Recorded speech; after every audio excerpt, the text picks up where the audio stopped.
উৎসবমুখর পরিবেশে সোমবার সকাল থেকে অন্টারিওর স্কারবোরে সাউথ ওয়েস্ট আসনে ফেডারেল উপনির্বাচনের ভোট গ্রহণ শুরু হয়েছে। সকাল 8:30 থেকে ভোটাররা কেন্দ্রে আসতে শুরু করেন। এই নির্বাচনে আকর্ষণের কেন্দ্রবিন্দুতে আছেন বাংলাদেশি কানাডিয়ান ডলি বেগম। তার শক্ত প্রতিদ্বন্দ্বী হিসেবে আছেন কনজারভেটিভের ডায়ানা ফিলিপোভা এবং এনডিপির ফাতিমা শাবান।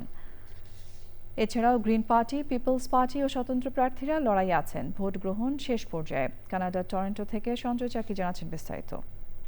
এটি উপনির্বাচন, আর এই উপনির্বাচন হচ্ছে এই কারণে যে এই আসনে তিনবারের এমপি এবং সাবেক মন্ত্রী তাকে মার্ক কার্নি যুক্তরাজ্যে কানাডার রাষ্ট্রদূত বা হাই কমিশনার করে পাঠিয়েছেন, যার কারণে এই আসনটি শূন্য হয়েছে।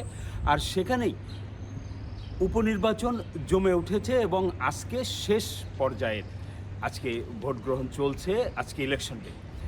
এই আসনে মোট চারজন মূল প্রতিদ্বন্দ্বী এবং এর চারজনই নারী। এর মধ্যে একজন আছেন যে বাংলাদেশি কানাডিয়ান প্রথম এমপিপি, প্রাদেশিক সরকারের এমপিপি হয়েছিলেন ডলি বেগম। তিনি তার দল পরিবর্তন করে ক্ষমতাসীন লিবারেল পার্টিতে যোগ দিয়েছেন এবং এবারই প্রথম কোনো বাংলাদেশি এমপি হিসাবে নির্বাচিত হতে যাচ্ছেন।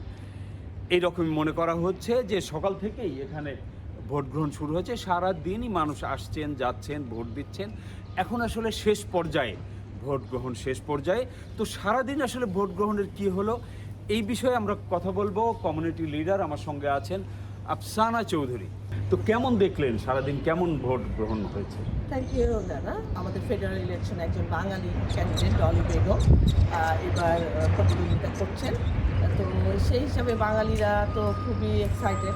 তাও থেকে অনেক মানুষ আসছে। বাঙালিদের মধ্যে তো প্রচুর উৎসাহ উদ্দীপনা আমি দেখতে পাচ্ছি বেশ কিছুদিন ধরেই, এবং আমরা আশা করছি যে আমরা এবার একজন বাঙালিকে আমরা এমপি হিসাবে দেখতে পারবো।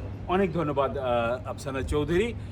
বাংলাদেশিদের প্রত্যাশা এরকমই, এবারই প্রথম একজন বাংলাদেশি কানাডার ফেডারেল পার্লামেন্টে যাবেন এবং সেটা হয়তো হতে যাচ্ছেন ডলি বেগম।